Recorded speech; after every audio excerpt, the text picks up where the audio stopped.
না করলেও ওসি স্যারেরা করেন, ওসি স্যার না করলেও বড়বাবু মেজবাবু কারাও করছে। কারণ আমরা দেখলাম লোকসভা নির্বাচনের সময় এই ছাগলগাছিতে আমার মায়ের মাথা ফাটালো, আমার বোনের যারা মাথা ফাটালো তাদের বিরুদ্ধে ব্যবস্থা নিলেন না। তারপরেও ও এসে কি বলে গেল, পুলিশের প্রতি আর ভরসা নাই। সত্যি আমি ভাবি এটাই, পুলিশদের কি খারাপ লাগে না? পুলিশদের কি খারাপ লাগে না যে ওর হয়ে কাজ করছে, আবার ওরাই ওকে গাল দিচ্ছে, বলে যার হয়ে চুরি করি সেই চোর বলে, সেটাও খারাপ লাগে না? আজকে সায়নী ঘোষ মহাশয়া এসে অনেক বড় বড় কথা বলছে। আমি সায়নী ঘোষ মহাশয়াকে বলবো, আপনি তো ভাঙড়ের ভোট তো নেননি, জোর করে ভাঙড়ের গণনা কেন্দ্রে লুটে নিয়েছে। গণনা তো করতে দেয়নি, আমাদেরকে মারধর করে, সে আপনারা ভালো করে জানেন। তারপরেও আপনি এখন এমপি, সার্টিফিকেট আপনার হাতে আছে, আপনি লোকসভাতে গিয়ে ভাঙড়ের কোন মানুষের কথা বলেছেন একটু একটা প্রমাণ দেবেন? আপনারা জানেন কি জানেন না, ঘটকপুকুর কিন্তু রেলের মানচিত্রে আছে, ঘটকপুকুরের লাইন হওয়ার কথা আছে।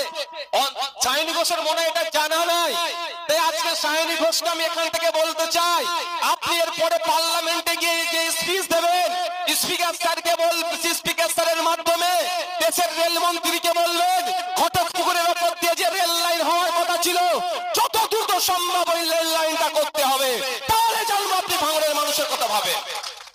খোঁজ নিয়ে দেখুন, উনি জানতেনই না। জানবে কি করে? জানবে কি করে? ও তো রিলের জিনিস আর রিয়েল লাইফে আসছে, রিলে থাকার কথাও রিয়েলে আসছে, যে জানবে কি করে? বড় বড় কথা বলে, গুন্ডা মস্তান ফেল হয়ে গেছে, এখন পুলিশকে কাজে লাগাচ্ছে। বলবো পুলিশ বন্ধুদেরকে একটু ভাবুন, নিরপেক্ষতার সাথে কাজ করুন, নিরপেক্ষতার সাথে কাজ করুন। আমাদের উপরে এত অন্যায় অত্যাচারের পরেও আমরা কি বলি? বলি তো নাকি আমাদের পুলিশ জিন্দাবাদ।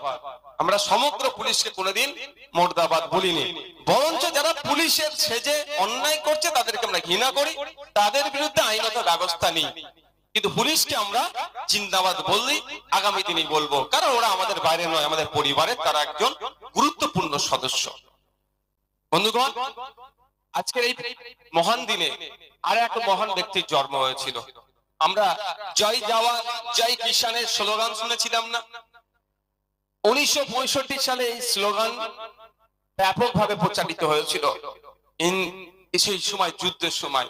সেই স্লোগানের স্রষ্টা লাল বাহাদুর শাস্ত্রী জি, যিনি ভারতবর্ষের দ্বিতীয় প্রধানমন্ত্রী, তারও আজকে জন্মদিন।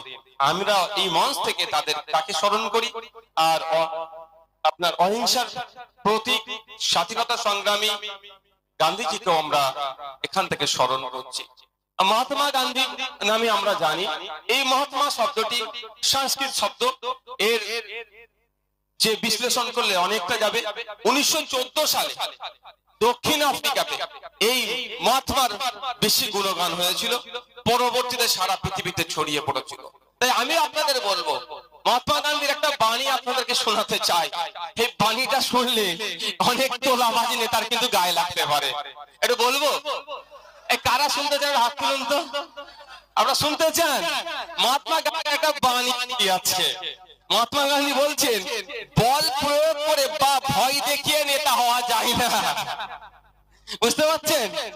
বল প্রয়োগ বা ভয় দেখিয়ে নেতা হওয়া যায় না। জননেতা হতে গেলে মানুষের সাথে মিশতে হয়, তাদের একজন হয়ে উঠতে হয়।